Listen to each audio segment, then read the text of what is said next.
record. Okay, I'm calling the meeting. This is Jennifer Kaufman, Director of Planning and Development, and I'm calling the first Affordable Housing Committee meeting to order at 5:05 p.m. Members present are Michael Accorsi, Gina DeVivo Brasso, Sheila Amder, and Katie Fertoni. And we also have Kylie Dostie, who is an MPA intern for the town, and I'm hoping that she will be assisting us with some research. And Dorothy DeValle, if you want to turn on your, Ada's here, good, your camera, and just, Dorothy is our she is our Human Services Coordinator, hoping I have your title correct, Dorothy. And she will be doing minutes and also, staffing you in ways that, in other ways. So anyways, with that, go to your agenda. If you all want to just give yourself, we want to just go around and you can introduce yourselves, and then we can get to the business of electing a chair and vice chair. And I'll note for the record that Ada, and I think I probably will not pronounce your name correctly, so maybe you can tell me how to do that. Yeah, hi, my name is Aida. Aida is fine. Aida? Yeah, is Gardashtovich. I'm sorry, I have a really sore throat and I had technical issues. So no worries at all. Not the best way to introduce myself, but it's Aida. So Aida? Aida. Aida. Like the opera. I don't know if you know the opera. Okay, Aida. Yeah, and Aida joined at 5:06 p.m. and Will Beagle joined at 5:07 p.m. So maybe we can start with Michael, and Michael can do a brief introduction, and then we can go around the room and then get to the business of electing you a chair and vice chair. Okay, good afternoon, everyone. Nice to meet you all. I'm Mike Accorsi. I moved to Mansfield in 1986 with my wife for me to begin a job as a professor in the Department of Civil and Environmental Engineering at UConn. And my wife was starting grad school many years ago. I was a professor at UConn for 35 years. I retired last June. And with that, I am catching up on things that I haven't had time to do for the last 35 years, which include trying to do some volunteer activities. Just been really great. Gina, do you want to go next? Hi, everyone. Well, my name's Gina. I was just trying to remember how long I've lived in Mansfield, actually. That was a great way to start. I was like, what year? So I've been in Mansfield about 15 years. I grew up in Willimantic, so I know the area pretty well. Housing is a key interest of mine. I was on the No Freeze board in Willimantic for many, many years. I'm back on the board now. We are also, my husband and I have 2 rental properties, so we are landlords in Mansfield as well. And I have a keen interest in understanding this process and being able to support the town in a vision of really what we can do for our state and the region. So I'm excited to meet everyone today and kick us off.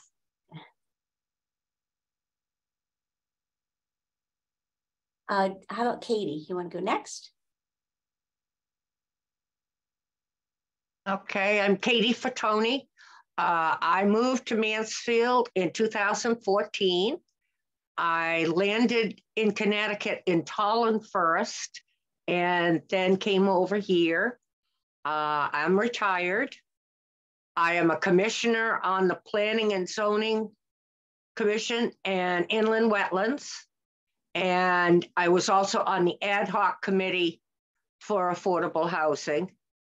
And I'm also on sustainability as a representative from Planning and Zoning. I'm a resident of the Rolling Hills Mobile Home Park. Sheila, do you want to go next? I, along with Gina, affordable housing and ending homelessness has been a lifelong passion of mine. I've wait, I'll get closer. I worked in mental health for decades, helped build supportive housing. And then for the last 15 years of my career, I worked with, as a volunteer and then did some consulting, the National Alliance on Mental Illness with the Partnership for Strong Communities, Corporation for Supportive Housing, looking for ways that we could develop housing for people, both workforce housing, but very much people who were working poor and or people who had mental health or substance abuse issues. And just in my own experience, I know that it's quite possible to end homelessness if you put the resources behind it. I lived in Mansfield since 1970, except for 10 years hiatus in West Hartford, which I didn't like as well as Mansfield, so I came back. I did chair the West Hartford Housing Authority there, was on that West Hartford Housing Authority for 6 years. So I'm semi-retired. I have something totally unrelated to mental health, but I have an antiquarian book business, which I enjoy tremendously. But as a volunteer, I've been working with WAME and interfaith groups to raise money to address homelessness in our area. And it's an issue that I think homelessness is not a Willimantic issue. Homelessness is a regional issue, and I hope we can address it. And so I really appreciate that the town has taken the step to establish this committee. Aida, you want to go next? Sure. Can you hear me well enough? Yeah. Okay. My name is Aida Gradashevich, and I moved in 2019 to Stores with my husband and my 2 kids. And we moved to Mansfield last year from Stores. So I had kind of the firsthand experience of the college town, and I grew up in Boulder, Colorado, which was also college town. Pretty interested in kind of equity and sustainability around affordable housing, and how, student and residential kind of, relationships and conflict go hand in hand here in Mansfield as well. So I'm happy to, volunteer my time as much as I can. Right now, I'm doing a master's in human rights at UConn, from taking kind of a long break, and having kids. And my background is in environmental design and design studies. And so kind of, a mashup of things that I'm interested in. Thanks for your time today. Last but not least, for our members, Will Beagle. Oops, you're muted. Up, still muted, Will. You're still muted, Will. You're still muted.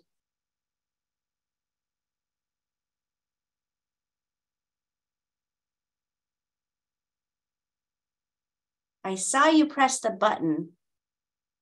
Down at the left-hand side of your screen, you can unmute. You're muted.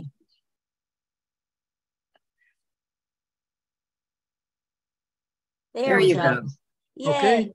All right. Yay. All right. Well, like I said, I'm glad I'm surrounded by a lot of people with a lot of education. Myself, I wasn't fortunate enough to go to college, but here I am. Okay. I moved into Mansfield about 20 years ago with my wife. We live in, now Rolling Hills Mobile Home Park, which was Jensen's before. I've been a member of the Commission on Aging for, I don't know, forever, I guess, just about.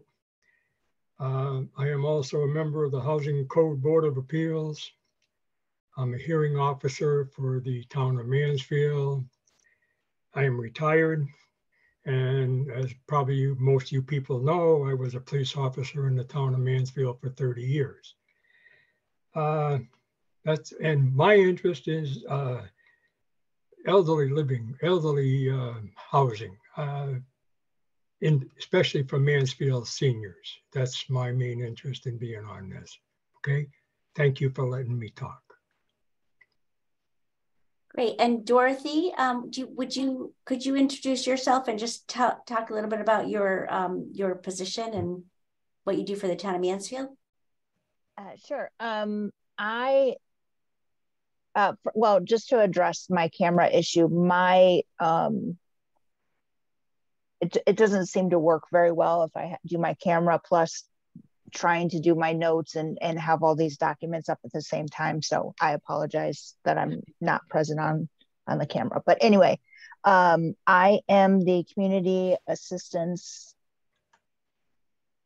I don't know, it's changed just recently, so I apologize for not having that right off the top of my tongue. But basically what I do is I work with the planning department as well as human services. So I'm kind of an outlier to the organization because I kind of have my foot in two different areas. I work with the Farms to Families program as well as the CDBG funds that come through planning. The last big project that we had through CDBG is our Helping Hands program, which will be ending this month. Then I will be, right now I'm working closely with Jolene on housing rehab projects and hope to be taking more of that role on so that Jolene can dedicate more of her time to zoning and so forth that she does. And then, you know, just trying to be a support for planning and zoning and for this committee as well. I'm excited because there's going to be new things on the horizons that I'm sure that we're going to be able to look into as far as, you know, partnering that with affordable housing and CDBG and so forth. So I'm pretty excited. Great. And Kylie, can you introduce yourself, please?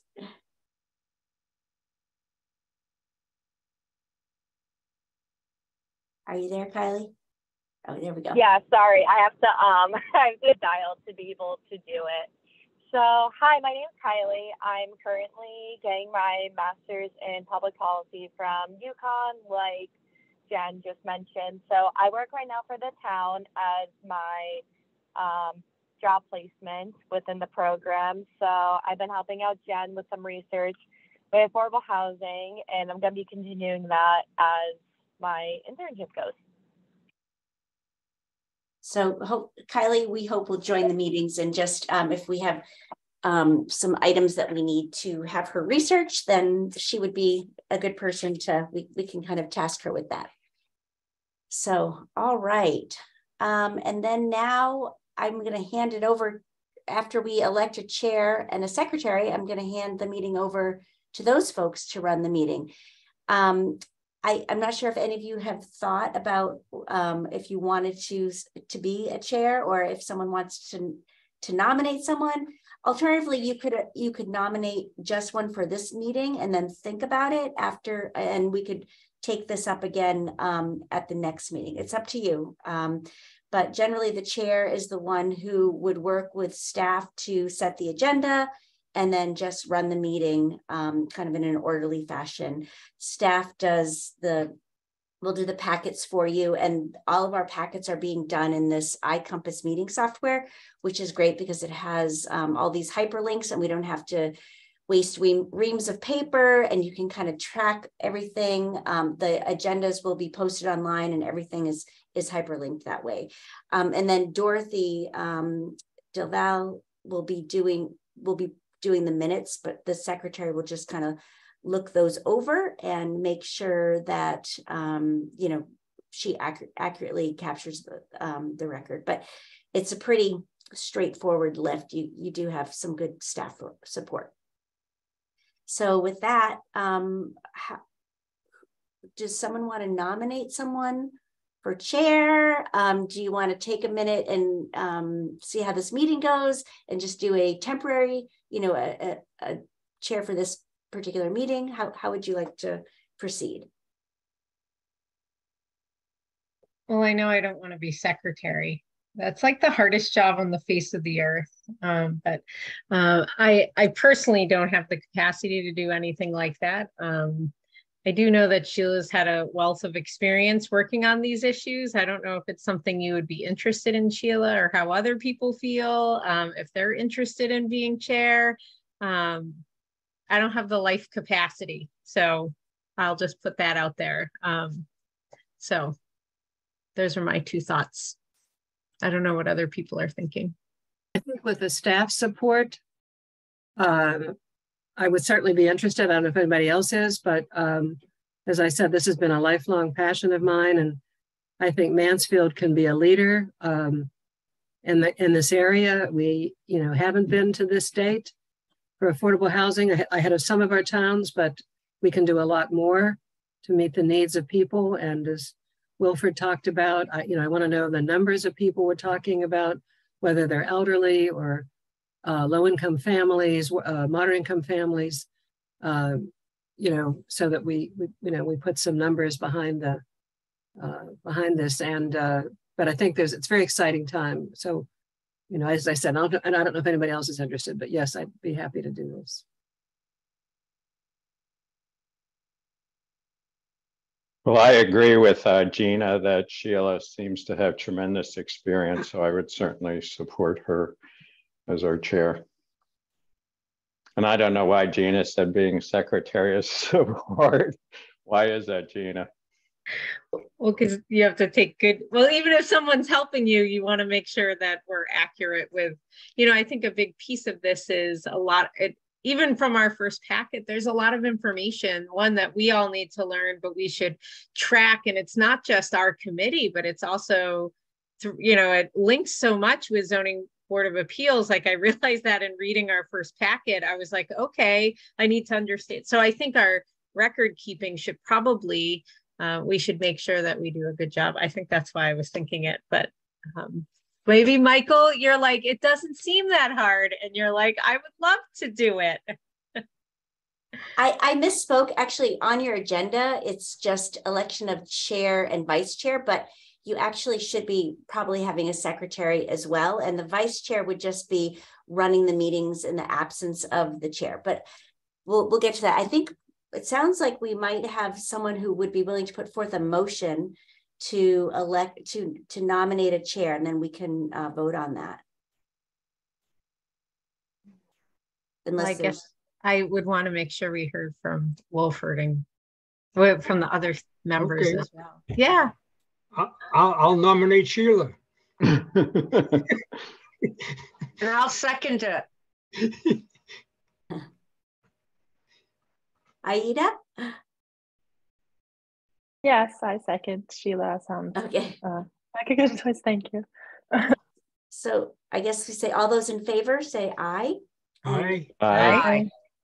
All those opposed say nay. So motion passes unanimously. Now we need to elect a vice chair. Ask Michael, or who had the background in design? Is that Aida? If either one of you, Michael, I know I looked you up. And you have quite a distinguished career in civil and mechanical engineering, and really, and when we're thinking about housing, people who have that background are extraordinarily important. As Aida, if either one of you would be vice chair. I'll just say I wasn't a practicing engineer, so I don't have a lot of practical experience as an engineer. I was a teacher and a researcher, and eventually an administrator. So, how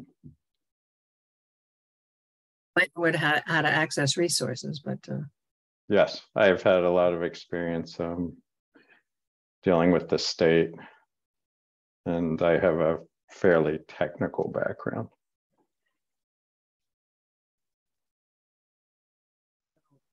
Does that mean you're willing to be vice chair? Aida has not spoken. So. Oh, I was waiting my turn. Excuse me. I think my capacity to be vice chair is pretty limited right now. I'm happy to help with tasks and volunteer as I have time, but I wouldn't probably commit this year. Maybe we could revisit at any other time. So apologies. I'm willing to serve with with the addition that if you wanted to fire me because of my lack of experience, that would be fine. But I am willing to serve, and because I'm retired, I have time on my hands that I can devote to this, and I am committed. I'll nominate Michael to be vice chair. I'll second. Aye. All those in, I'll let you, Sheila. Do you want to take it from here since you're now chair? You want to take the call, do the roll call, or would you like me to? No, is there any discussion? Well, you have a motion, there's always discussion. Does anybody else have any discussion related to the motion? No, all those in favor, raise your hand. Okay, Aida, I don't know, you're raising your hand, and is Dorothy a member? I don't know. Dorothy and Kylie are not members. Okay, Aida, okay, she did the thumbs up. Okay, so it's unanimous. Great. Okay, let me look at the agenda. So the meeting schedule, I think, Jennifer, what you sent us was the first Thursday of the month. Yes, and I just wanted to put something out there so as a point of discussion. So, hopefully that works for folks. If not, what do you all think? How's that? Would it be possible to do Tuesdays? Yes. I'm just asking. I'm doing a forest therapy class, and we meet on Thursday nights. It's only through the end of March, but it just kind of works better for me. But I can certainly make Thursdays work if it works for the best of the group.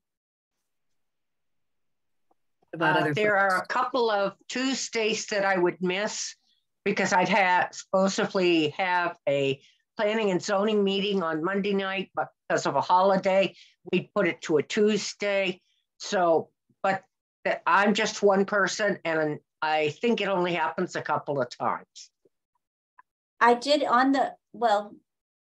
we can schedule it so that your meeting, because planning and zoning would, when there's a Monday holiday, they meet on Tuesdays, and I staff that. Thursday works from a staff perspective because both Dorothy and I, the town hall's open till 6:30. So we have 9 committees in my department that we staff. So that's why I was just thinking Thursday, but I wonder if it would be possible to meet on Tuesdays through March and then switch it up to Thursdays. Would that be okay with folks? Okay with me. What about other folks? Yeah, and actually, Jennifer, if you and Dorothy you're saying you're in the office till 6:30 on Thursdays? Yeah. Because I think just going back to the conversation in the beginning around being in person, if we have it on Thursdays, then we would have the ability to be in person easier then, right? Because you're all there. Yeah. I mean, we can either, whatever, that's the next thing we should talk about, whether we want to do it in person every other time in person or full-time in person, full-time online. That's another point of discussion. But anyway. Is it okay with you all if we met we're talking the first Tuesday of the month? Yeah. Okay. So Just for January to March.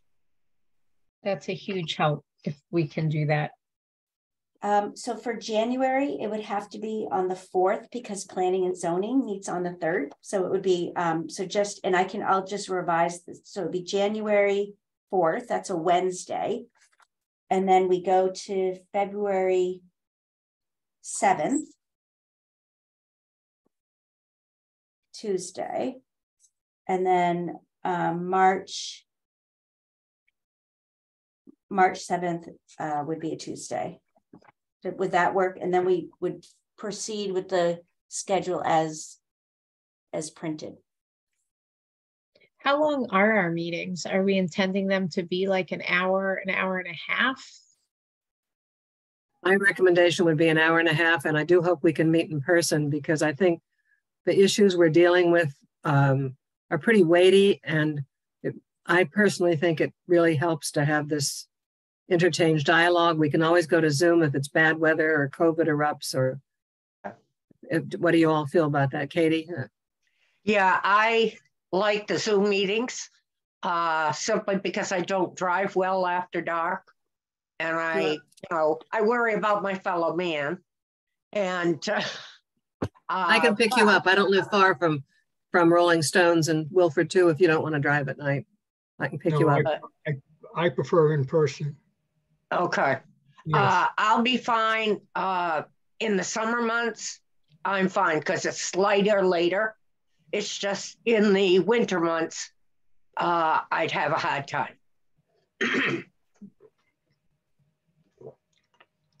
Okay, so we've got the January 4th, February 7th, March 7th as the first 3 meetings. Then we'll go to the first Thursday of the month. And we'll try whenever possible to meet in person.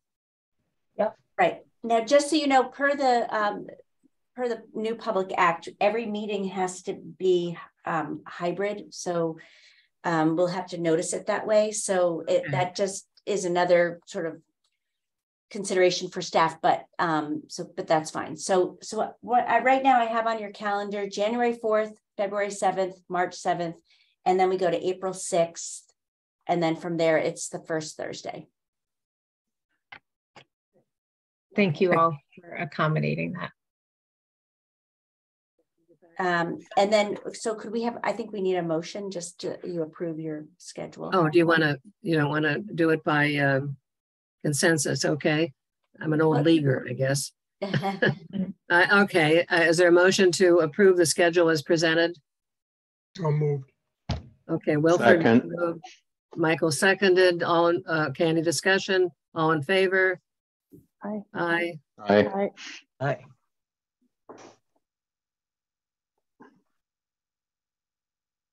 Okay, perfect. Aida, did you vote? Aye.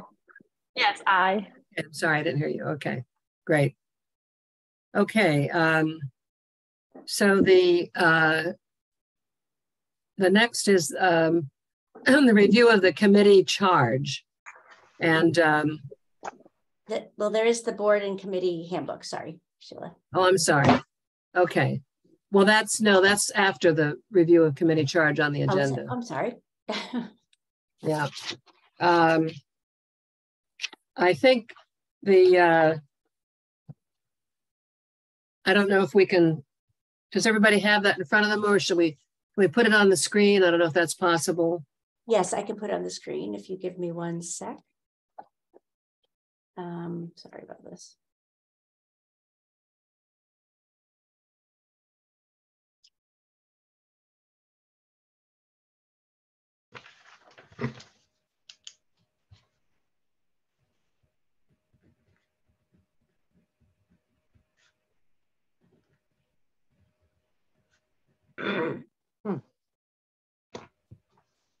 Okay, are you seeing what the Affordable Housing Committee charge?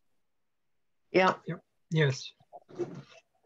Everybody had, I don't know if everybody's had a chance to read it through.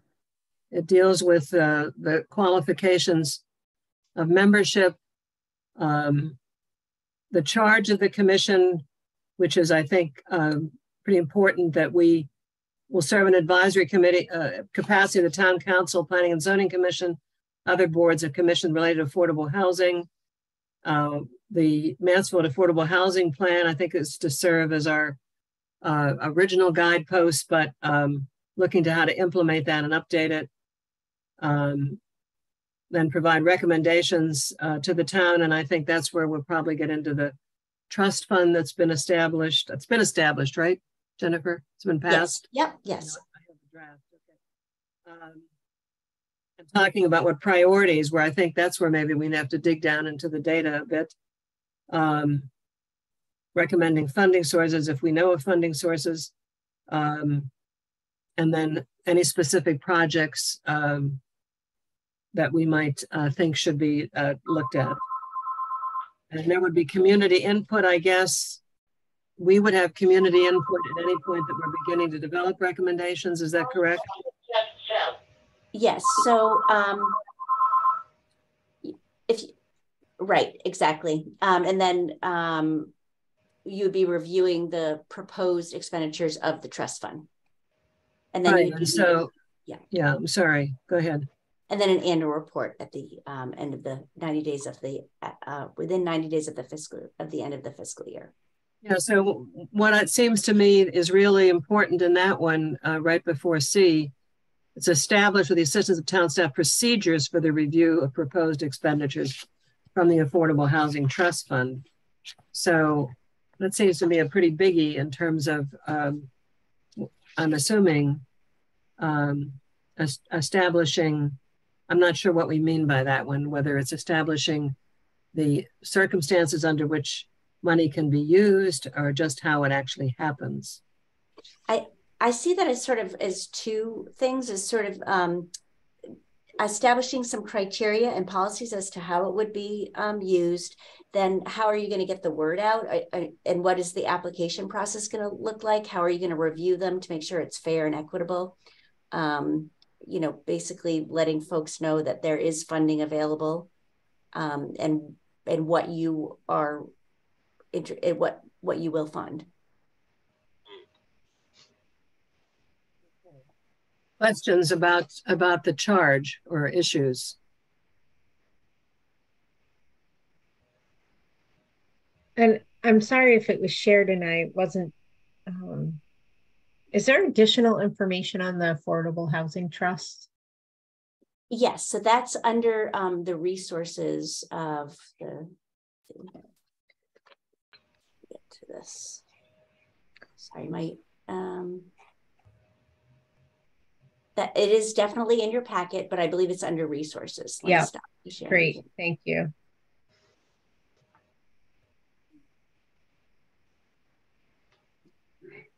So there's just, yeah, I read what was in the packet. I just was hoping for a little bit more.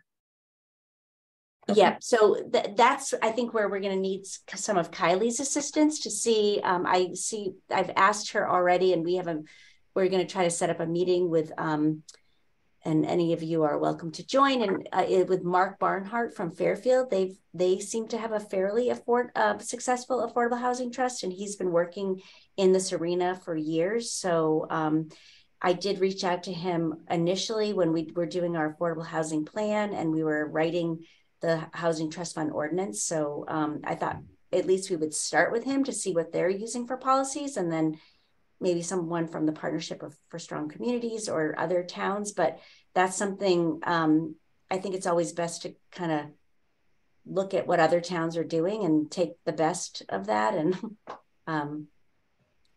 why reinvent the wheel. What about Stamford? They were among the first that required developers to pay into a fund. Yep, that's another place we can look as well. And certainly as members, we'll look to you to do some research and help us, look at best practices for that. I just know Mark as their staff member, and when we were doing our affordable housing plan, he said he'd be more than happy to come to a committee meeting virtually and just kind of explain what they're doing in Fairfield and what's working, what's not working, and give us some advice. So, but if other folks know of people, that's fine too. That's great. So maybe, because this is really important, I don't know whether folks, the next meeting might want to do like a 101 on what is a housing trust fund. How do I mean, I've read all of it, but I think unless you've really worked with this in the past, it's going to not be that clear. How do funds get put into it? What are the requirements of developers? And then, is that okay? So we could maybe do that. And then if we did that, maybe we could have Mark as a speaker, or just come in and give us a brief overview. I'll probably call the partnership because I've worked with them over time. It'd be great to get them to come and speak about, some of these issues. So that's something we can kind of put a pin in. But for Housing Trust Funds 101 is something you'd like to have on the next agenda? Because that seems going to be a big part of what we're doing. Yes. There's a lot of need identification that we have to do, but this is really, how's all this money? And there's like 1.6 million, I think, coming in from the Haven development. Yep. We've just cashed that check. It's about almost 1.7 million, which seems like a lot, but it's not that much. Goes quickly. it's good if when it's combined with other grants, and maybe at some point it would be good for everybody for us to talk with people that have done nonprofit housing development to see how difficult it is in this era to do it, and how you have to craft together. It doesn't even matter whether it's elderly Wilford, or it doesn't matter. It just, you have to craft together these sources. It's it's like a, you know, the maze. What was it called? Anyhow, there's a Greek name about the maze, but it's, okay.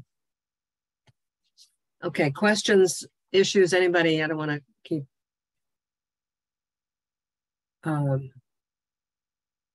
Anything else about, so I don't know if any of you, in terms of reviewing the materials that we were sent,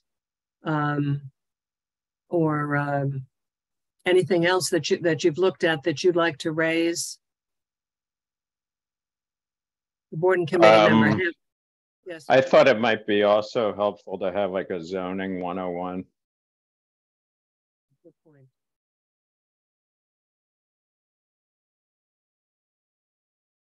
Right, and we have material on what's in the zoning regulations, but let's understand them in layman terms and what they actually mean. Would it be helpful for me just to kind of, I did a presentation for the American Institute of Architects, the Connecticut chapter, just about affordable housing initiatives in Mansfield. I included that presentation in your packet. I'm happy to kind of walk through that. It'd probably take about 10, 15 minutes. Would that be beneficial to folks? I would think so. I think so. Because I had follow-ups after I read. So now I understand the context of why it was put in, because if you did it for something else, but yeah, because and I don't know if it's related to this, but I was thinking numbers, right? Like because in that report, I saw this great need, and then I saw like where our current numbers are. And I was like, oh, there's this gap in between. So then I was like, well, I would assume that's why we're here, but, you know, probably getting kind of your thought process would be helpful. Sure. And full disclosure, you know, I'm new to this directorship position. I'm also new to the affordable housing arena. However, I was the staff person to work with our consultant to write the affordable housing plan. So I've done a lot of learning about affordable housing. But I'm going to be learning with you. I'm not an expert on affordable housing trusts, but I know how to access that expertise and get that. So I'm just learning along with you. But so I can do that presentation now if you'd like, kind of go through that. Okay. Okay, everybody. Go ahead. So I'm gonna just share my screen, and for some reason when I do PowerPoint, I lose you. So I'm just gonna kind of go through that, but feel free to interrupt me by voice, but I won't be able to see your faces. So let's see here. Okay, so a lot of this information comes from our affordable housing plan and presentations that we've given over the years. But so I think it's important when we talk about affordable housing, or for me, it's been just sort of developing the language that's and the talking points that are in our plan, because that's really going to be guiding a lot of what we do. So when we talk about affordable housing, it's basically allows people to live where they work. It gives low-income individuals access to educational opportunities, public services, to lead better lives. We're looking to mitigate historic patterns of racial and socioeconomic segregation. We want people to be able to age in place, and we want young adults to live in the communities where they grew up in. So when we talk about affordable housing in Mansfield, we use the state statutes, and they've defined that statute as protected affordable housing. So that means that, you know, there's something called naturally occurring affordable housing, which may be housing that costs a little bit less, but in order to talk about affordable housing, we want to make sure that it's protected for at least 30 to 40 years. So it's protected affordable housing that costs 30% or less of a household's income for households making less than 80% of the state area median income. So the way you protect an affordable housing is through a deed restriction or a government subsidy. So that's a deed restriction is just something on the land records that says this house is affordable. It must only be either rented or sold to someone making less than 80% of AMI. So again, what is affordable housing? We in Mansfield, we use the Hartford, West Hartford, East Hartford metro area. And so we use that census information to get the income levels that to determine what is area median income and what is affordable. So basically in Mansfield, if you're a family of 4 making less than 78.5, you qualify for affordable housing. There is a lot of need in Mansfield, but in Mansfield, it's difficult to kind of understand the data because we also account for the student population, and that students, while there are definitely students who need affordable housing, they're also subsidized. Many of them are subsidized by their parents' income. So it's definitely hard to tease out that data, but basically there are 2,760 households in Mansfield who meet the definition of a low income household. More of our renters need affordable housing, and those low income renters, they include both student and non-student households, as I mentioned. So this is some examples of what affordable housing can look like. Many of you are probably aware of all of this, but it can be anything like an accessory dwelling unit, which we do allow in Mansfield, and we've streamlined our regulations so that it's much easier to get an accessory dwelling unit. It can be a 2-family, it can be a single family, it can be multifamily in, a townhouse or a garden style apartment, or, another type of small lot of a small family. So it doesn't have to look any different than any other type of housing. So in Mansfield, as of 2020, we have a total of, we have about 6.6% of our units are affordable. And the way we calculate that is through Section 8 vouchers, people with a CHFA or USDA mortgage, a deed restricted unit. We have 2 deed restricted units that in Mansfield, when you subdivide a property, you generally have to give an open space dedication. These deed restricted units are from a subdivision that was approved in the 90s, and instead, in lieu of open space, they restricted 2 of their lots, and then governmentally assisted units. And I have to do a little bit more research as to what exactly that means, but it's probably detailed in the plan, and I just can't remember it. So, as I said, we embarked, every town in the state has to do an affordable housing plan. And we did ours in 2021. It was adopted by both the Planning and Zoning Commission and the Town Council. The plan there was a lot of public engagement. We did 2 surveys. We did, they were Zoom workshops, but we had a lot of feedback, and we heard from a lot of people about what was important to them. And so, so this plan really reflects that. So the recommendations include, we want to strengthen the town's capacity to further affordable housing. And we've done some of that already by establishing this Affordable Housing Committee and providing adequate staffing. Dorothy and I are learning on the job, but we are here to help you. And we have Kylie also as a way to help you. So we want to get training. We do have some funds that we can actually use, some of the funds that are in the Affordable Housing Trust to help with this staff capacity, because that's important, because you really need to do this right. So if we need to do some training, we can do that through this Affordable Housing Trust Fund. We also want to amend the Plan of Conservation and Development to include this plan. So every 10 years, many of you probably know, every town has to do a plan of conservation and development. And it's really sort of the guidance document for the whole town. And we want to make sure that this plan is included, just kind of elevate the goals and objectives of this plan. We are due to redo our Plan of Conservation Development.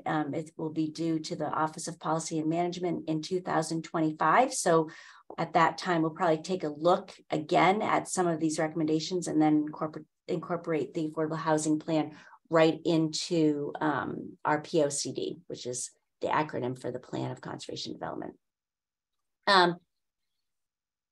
We did this too. A recommendation too was to establish a housing trust fund. And we did that last December. And we have an ordinance. And if you read that ordinance, it's pretty prescriptive as to what we can use that for, which is good. You want a document that you can kind of rely on and understand, you know, what these funds can be used for. In the plan, we also want to evaluate funding mechanisms for the Housing Trust Fund. If the Housing Trust Fund is not funded, then it will be no good because we will have no way to fund more affordable units. Some ways that we can get funds are inclusionary zoning, which is the $1.7 million that we just got from the standard at Four Corners. They were required to pay a fee. So that's the inclusionary zoning fee.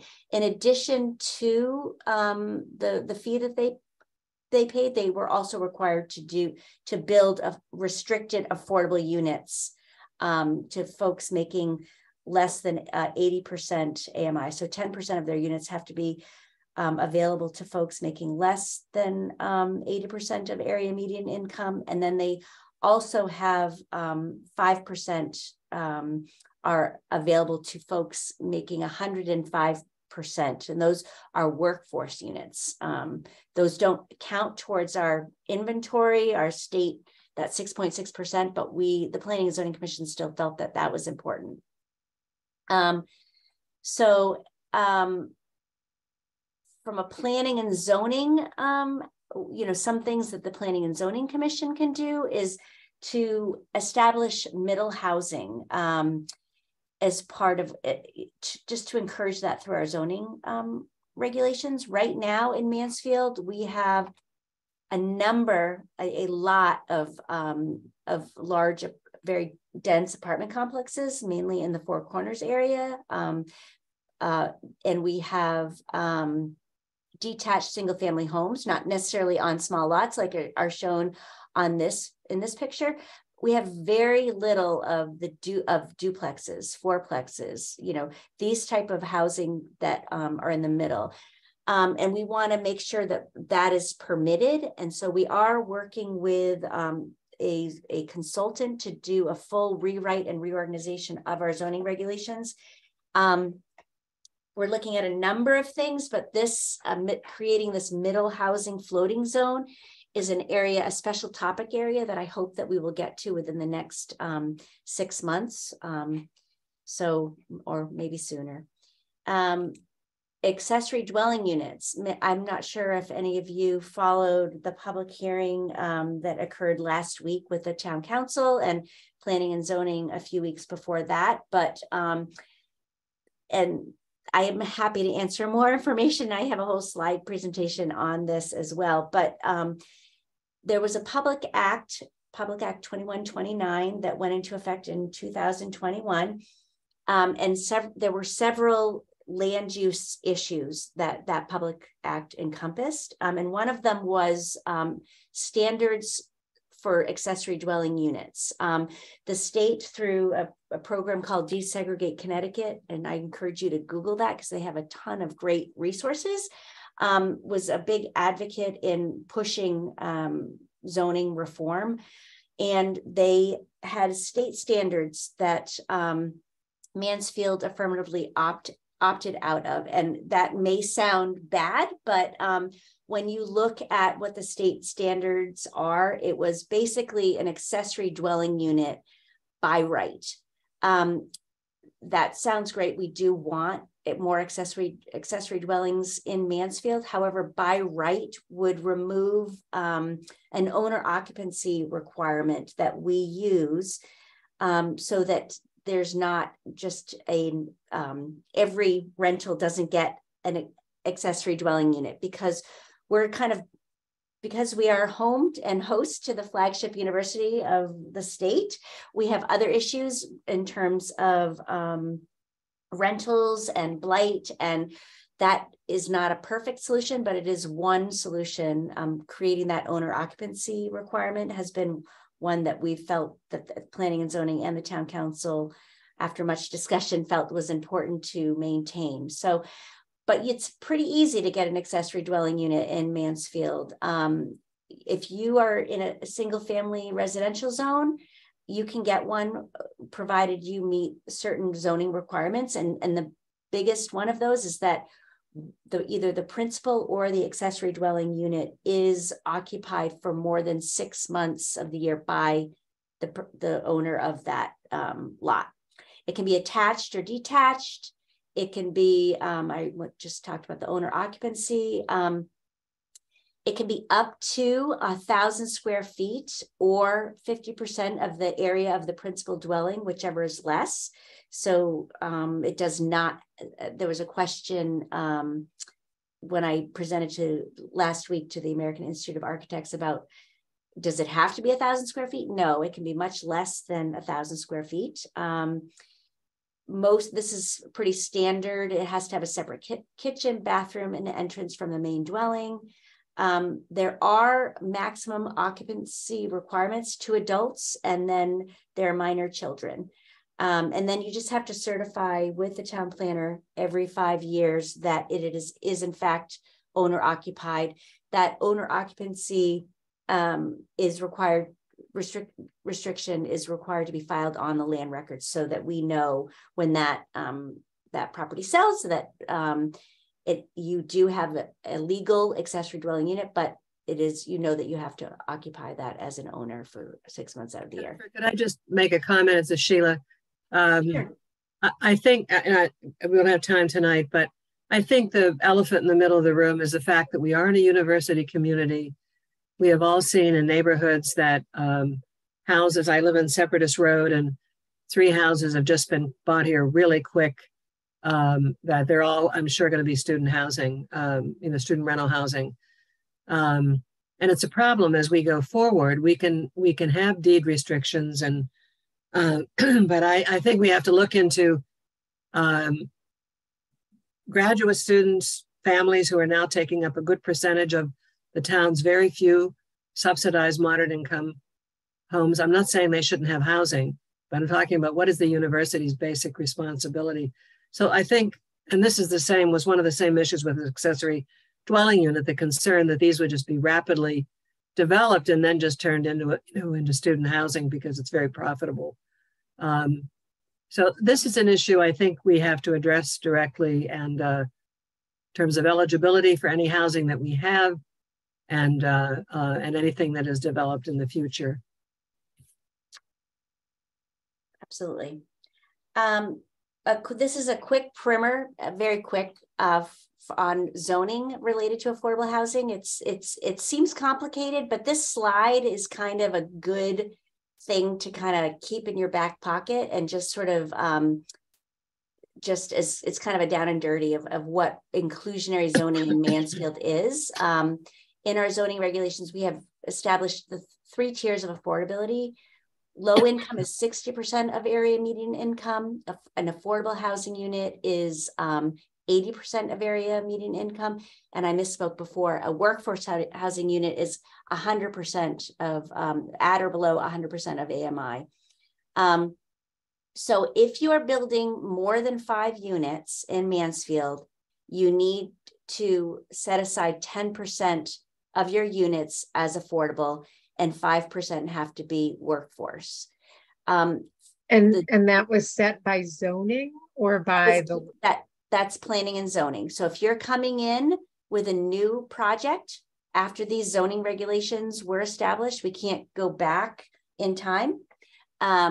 These are the requirements. So when you're seeing the 392 units at the Standard at Four Corners, the 116 units at you'll be seeing a lot of building happening, and all of those are required to have 10% and then the 5%.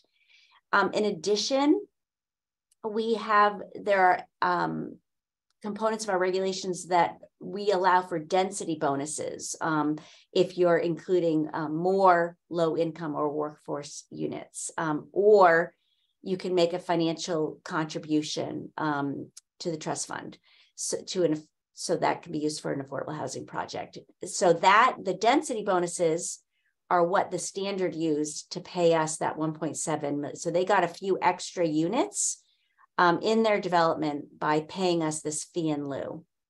And as I mentioned before, the units have to be maintained and restricted as affordable. I think Wilford had a question.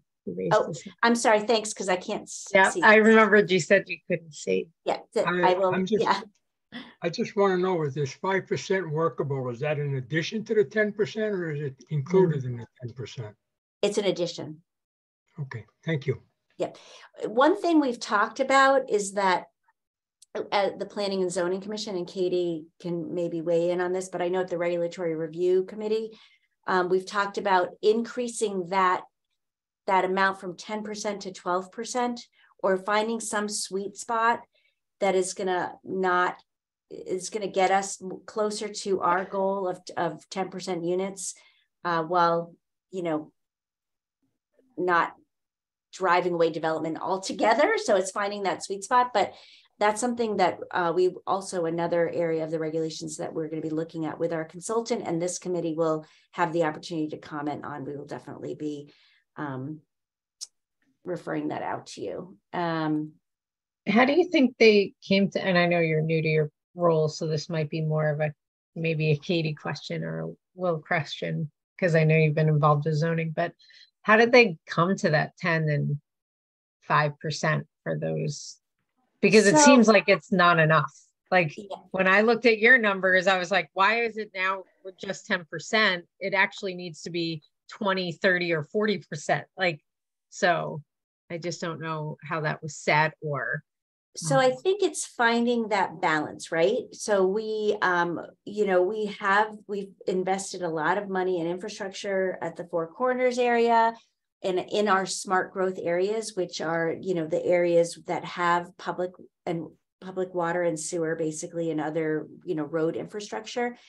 And we knew, and we've been saying for a long time, we need to redevelop some of these areas.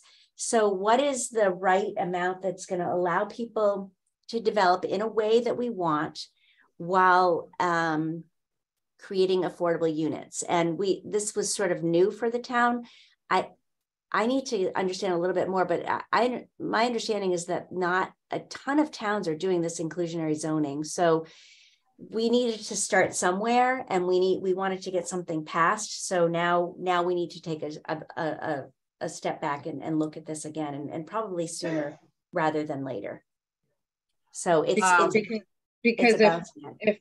what you said was, so anything that's kind of already been approved by zoning, right, is it's stamped, like that's what it's going to be. Because I know there's a development coming down, I call it South Mansfield, but there's a large development coming down over here as well off of Mansfield City Road.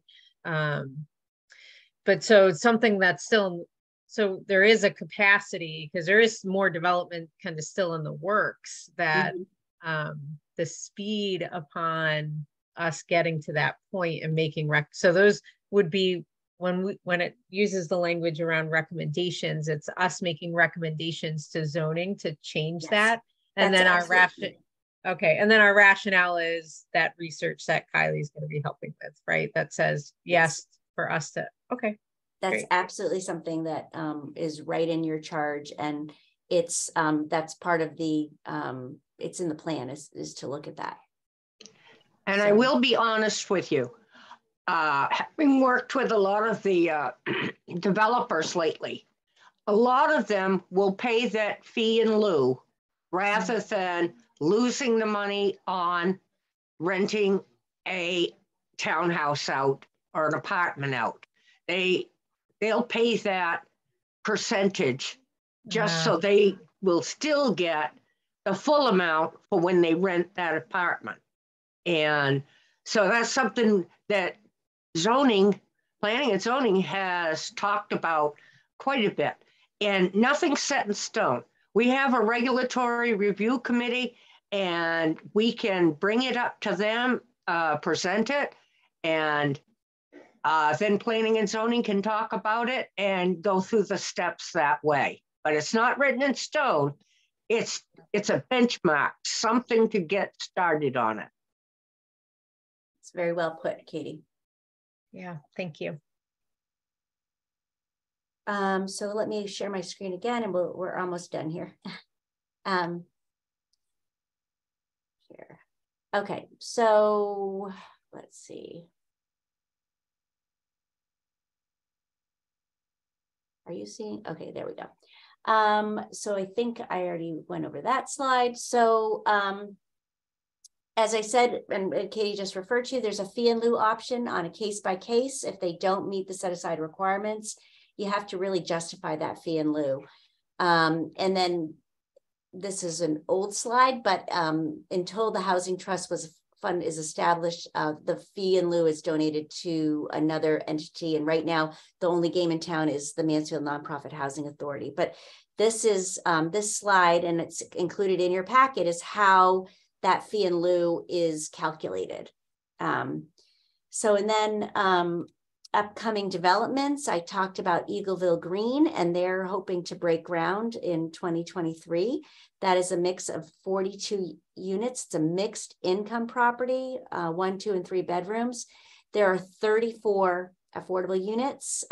22 are at 50% area median income, and 12 are at 60% area median income, which is really important because we don't have a lot of housing that is at, it's mainly 80%. So this is really targeting, lower income. And then they have 8 market rate units as well. The standard at Four Corners, I've been talking about that. That's 392 units, 35 affordable units, 17 workforce units, and then a $1.69 million contribution fee in lieu for density bonuses. Now, I need to look at these numbers because understand how, because this was Linda Painter, and I know she was very diligent about this. But I think the reason why it's not the full 39 units is because they were able to, they gave us that fee in lieu contribution. We've been working with them on their zoning permit, and they have to develop an affordable housing fair housing marketing plan, meaning they have to show the town how they're marketing this complex, so that we're not just getting students, we're getting a variety of people from targeting those least likely to apply, because Jennifer, it would be very important to us to understand then how someone does qualify to meet the income requirements. Yes. Because I'm concerned that they can, a low-income individual student who might qualify for the 1 bedroom. Well, they do. There are parameters on how you qualify a student or any person. I mean, and certainly, there are definitely low income students that, but we do have to, we look at their parents' income as well. So, but definitely, I mean, certainly there are low income students, but there's also a lot of families that are in need, or seniors that are in need, that, everyone needs to be considered fairly. So I can pull their fair housing marketing plan, and we can kind of look at that. And maybe that's something Kylie and I can, or Kylie can look at and maybe do like a maybe a brief presentation at some point on that, as we can work together on that. So that's what I have in that presentation, but this actually was very helpful for me to do, to kind of learn about the different initiatives in Mansfield, as well as, and it's just, you know, I find it to be a good resource. I go back to it when I can't remember this data. Oh, one thing that I did want to talk about is something that the town, you may have heard of. We received a community challenge grant from the Department of Community and Economic and Community Development for $4.7 million. So the town is actually contributing $750,000 to Eagleville Green. We are paying for their sewer main connection. And in addition to that, we're going to be improving doing some traffic calming on South Eagleville Road, doing landscaping, medians, because one of the great kind of amazing things about Eagleville Green is that they were able to get that approved and built in a walkable area, close to a grocery store, close to jobs, close to healthcare. So we want to make sure that we're preserving that walkability, and there are going to be a lot more people living on that road if UConn gets their 900 students right next door. So we need to make sure we're making it safe. So that's going to be a project that we'll be we're working with DECD, and that will probably break ground sometime next 23-24.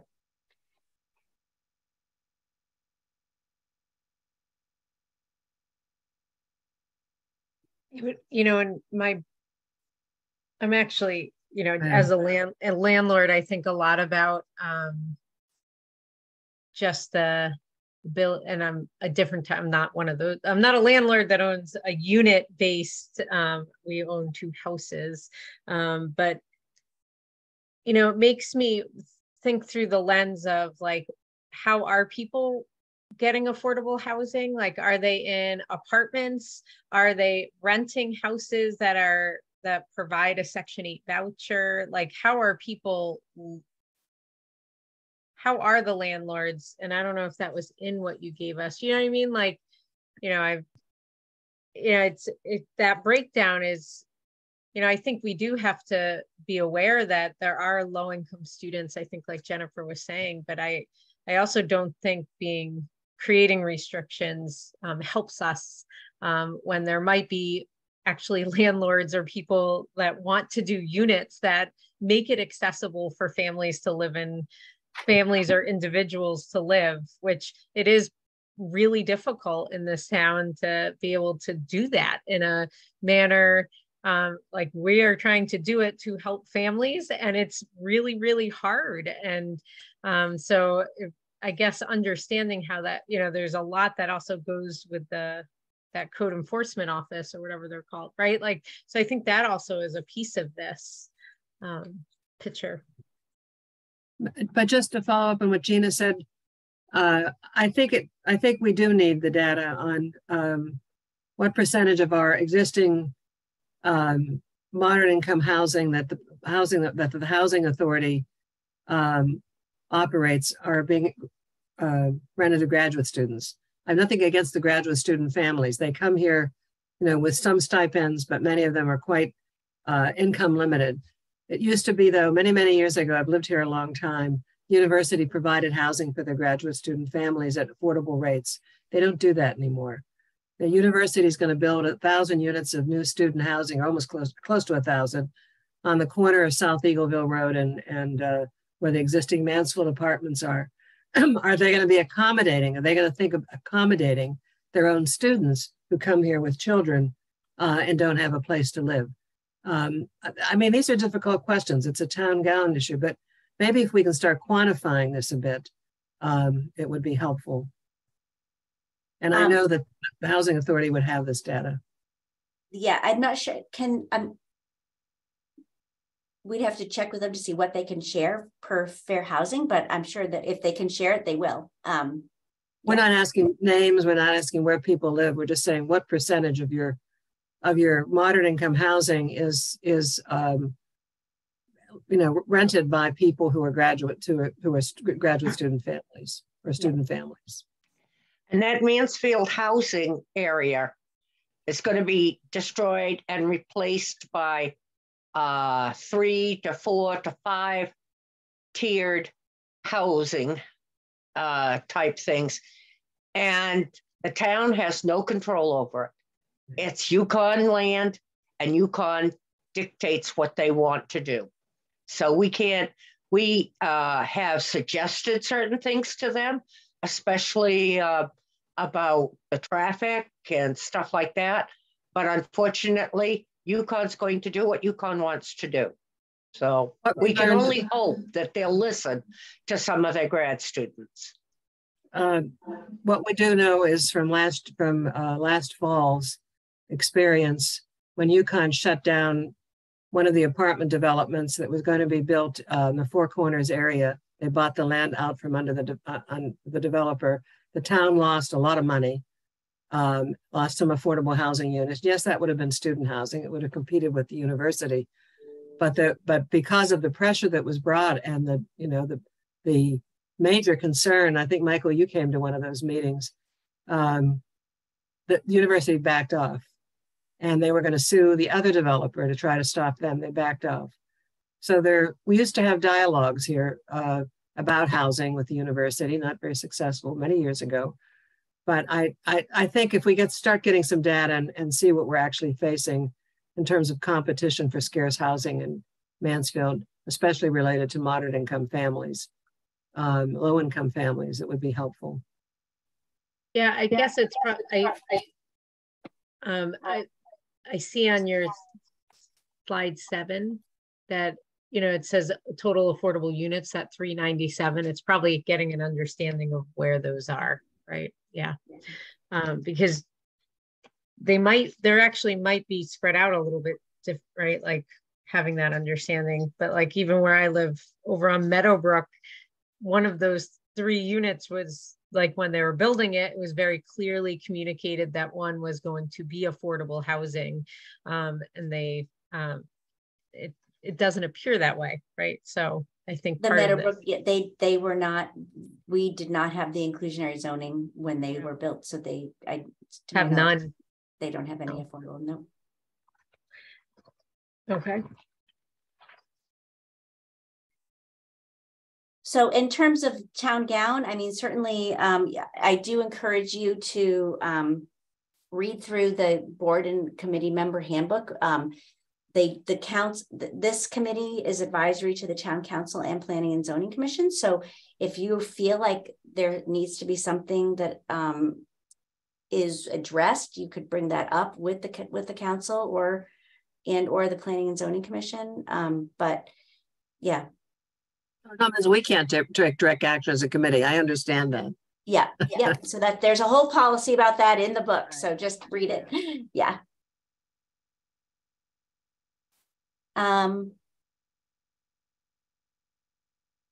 Yeah.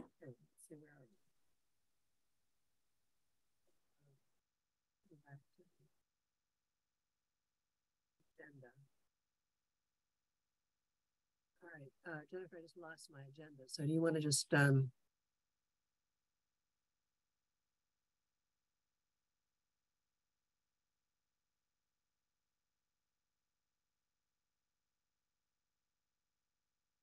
you want to put the agenda back up? I'm sorry.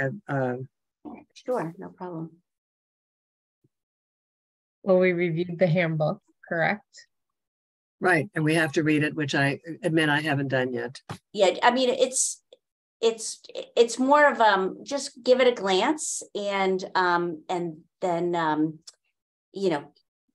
refer to it. These agendas are in the agenda center with these hyperlinks, so you can go back to your agendas and keep track of everything that I've put in here. And these links, as long as the links work, you'll have access to them. So I wanted to kind of put together some resources for you so that you would just have things to, when you can't sleep at night, go to. It'll put you to sleep. Some of it is very interesting. Sheila, would you mind if I just kind of went through the resources real quick, just kind of give Oh, please do so. Yes. So I included the affordable housing plan. That, you know, I've kind of gone through some of the goals, but that has a lot of background information that I'm sure you'll find very useful. I have the Affordable Housing Trust Fund Ordinance that kind of outlines how the funds can be expended. I've did an excerpt of the zoning regulations related to affordable housing.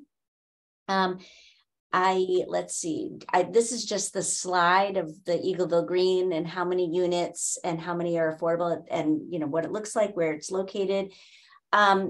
The South Eagleville Road Corridor Housing and Infrastructure Improvements, that's a project description of that $4.7 million grant that we got that I thought, you know, just read it so you know about it and might need to refer to it again. And then this is kind of dense and may or may not, you may not want to get into the weeds, but this is sort of the Connecticut General Statutes of the Affordable Housing Land Use Appeals.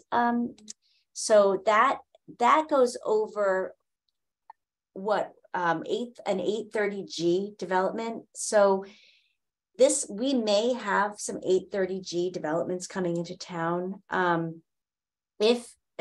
Basically, if you are an 830G development, you are exempt from many of the zoning requirements, the local zoning requirements, provided you have 30% of your units restricted. So I think it's 15% at 80% AMI and 15 at 60% AMI, but I'll have to go back and look at that for sure.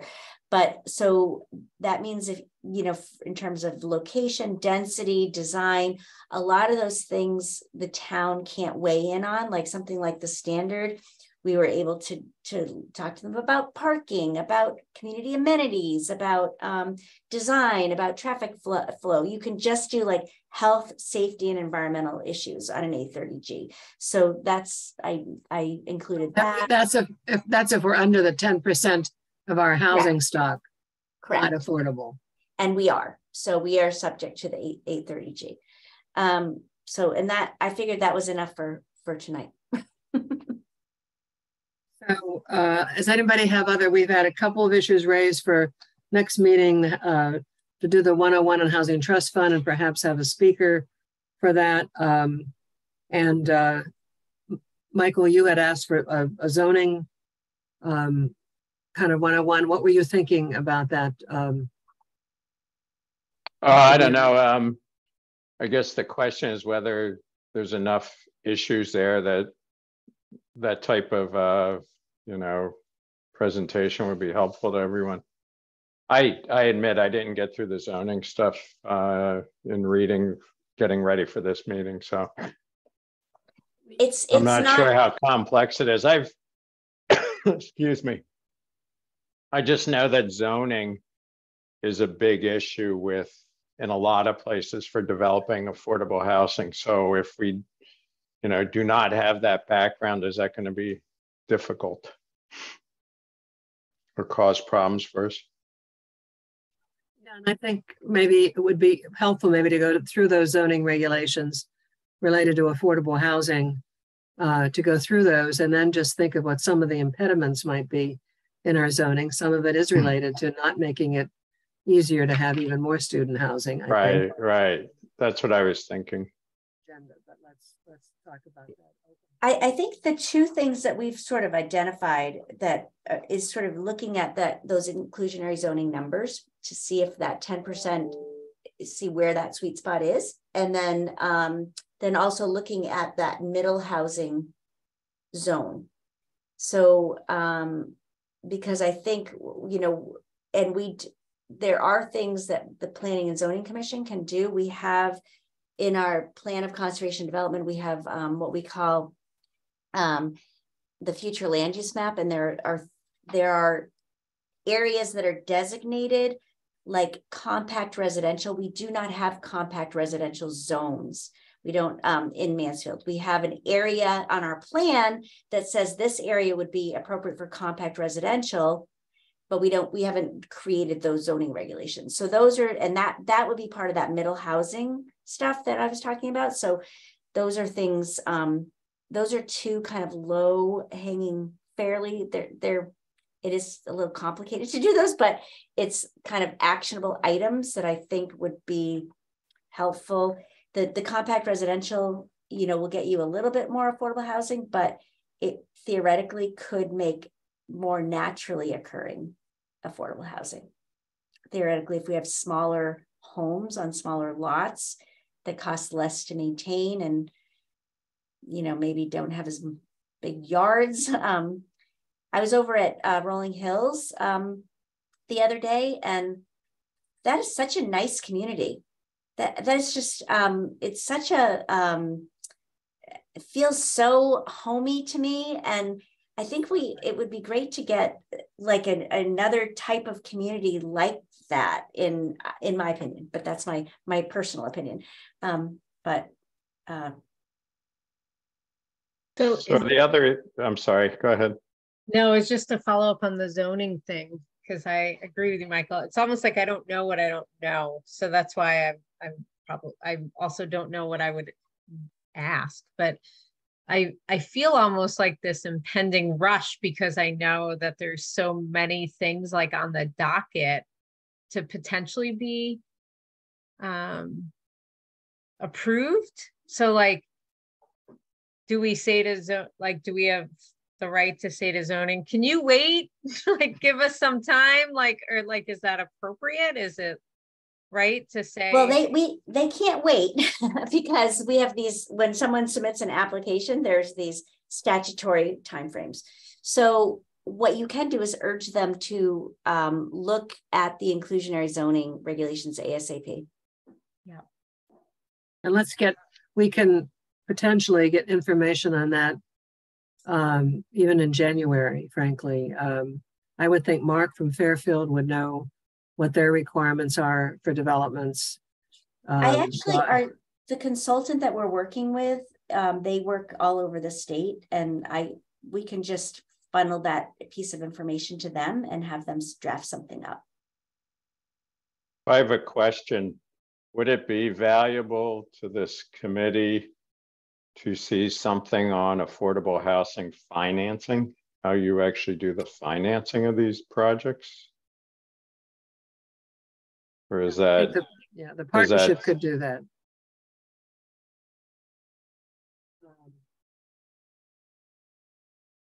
I can either the project, well, their number, they've kind of changed their mission a little bit, but I'm going to talk with them anyhow, Jennifer. I can ask them both about that as well as about their experience with housing trust funds. Great. So for your next meeting, I'm hearing that you would like a kind of a primer on affordable housing trust funds from Mark. Hopefully we can get Mark or someone else to come and Sheila, maybe after you talk, we could talk after you speak with the partnership. And I can see what Mark's availability is, and if you know our next meeting date works. And then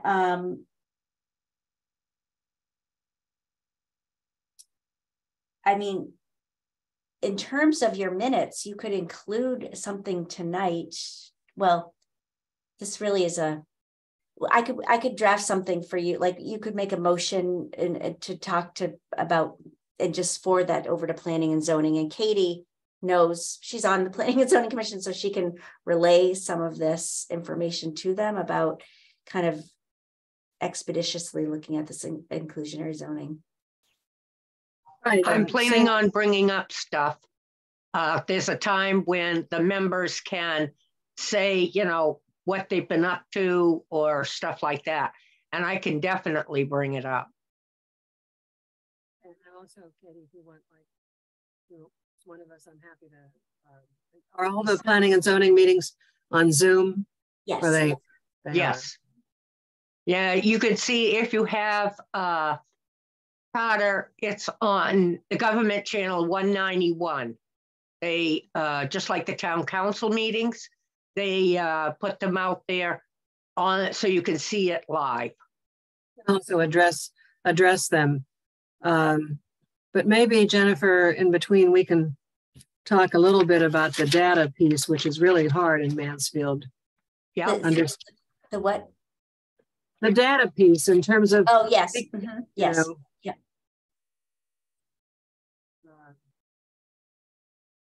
So when this issue with people who are aging is, I think it's a big issue. There's certainly a big issue for people who are looking to downsize and looking for places that they can downsize to in the community. It's very difficult, frankly, to do that. And there's also issues with people whose incomes have diminished over time, who have homes that are being very hard to take care of, but they don't really have options. They're very limited options about where they can live. So, and I don't know, again, with elders, same thing, if we have any handle on that, if Human Services has any handle on that.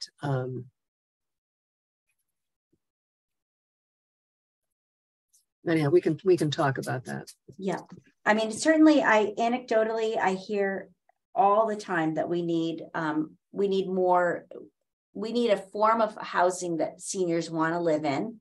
We also need more affordable senior housing.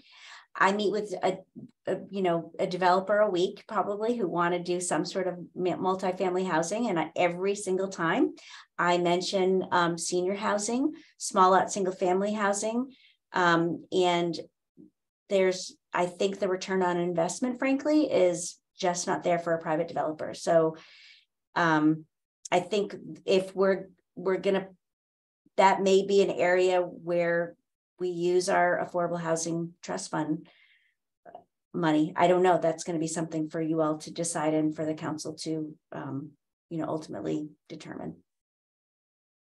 Okay, I think that's a lot for our first meeting. Yes. Is there anything else anybody else wants to bring up or interject or ask about? Okay, so I think then it's, Jennifer, was anything else you had? Nope. If you have any questions, feel free to contact me or anyone in my aunt, Sandy Ferrand, or Dorothy. We can get you her contact information. And so Dorothy and I will be your main staff folks. Thank you all. Motion to adjourn. Yeah. Moved. Okay, so move. I don't think that needs a second. So all those in favor? Aye. Okay, thank you, everybody. Have a good night. Thank you. Good night. Thank you all.